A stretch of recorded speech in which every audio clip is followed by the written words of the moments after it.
spackle any nail holes in the walls or the trim.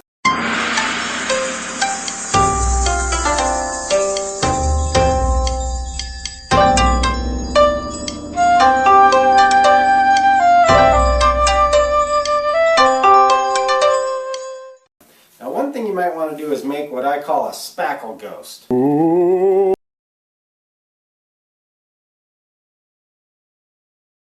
Now here's how you make a spackle ghost. Take a big scoop of spackle and stick it right in the middle of a piece of your painter's plastic. Then turn it into a ghost. Twist it. Put a piece of tape right around the neck. Then take a nail and poke a little hole right in the end of it. Now this is going to dispense spackle in a way that's much easier to get into little nail holes than if you're trying to scoop it out of the bucket every time. Now if the hole isn't big enough, try using a nail punch, and there you go. Those are perfect little blobs for sticking in nail holes. Now for little nail holes and thumbtack holes, just take a little bit of spackle on your finger, rub it right in there, and then get it all off the surface.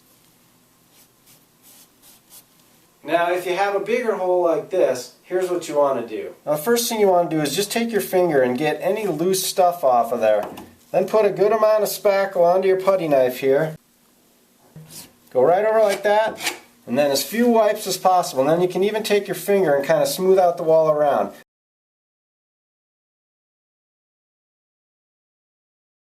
Now of course you're going to want to spackle any nail holes in your trim. Now here's how you do that. First of all, take the tip of your finger and rub the hole to get any loose debris away from the edge. Then put a little bit of spackle on your finger and push it into that hole.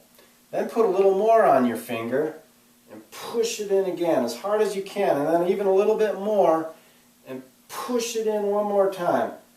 Now what this does is you push so much spackle into the hole that you overfill it, and when it dries it actually pushes itself back out. And that means that when you come to sand it later, you're sanding a raised edge down, which is a much better way to try to make it look smooth. If you don't put enough spackle in there, the spackle will shrink back into the hole and you'll have a depression that you'll never be able to get rid of.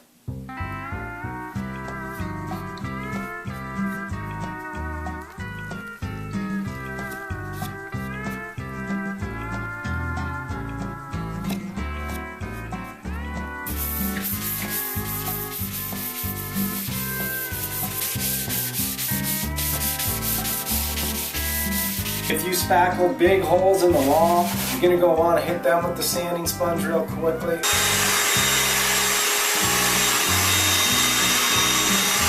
If you've got some patches on the wall other than just little nail holes or tack holes, you want to take a brush and very carefully apply a little bit of primer on them, and then make sure you feather it out so that it doesn't show up later.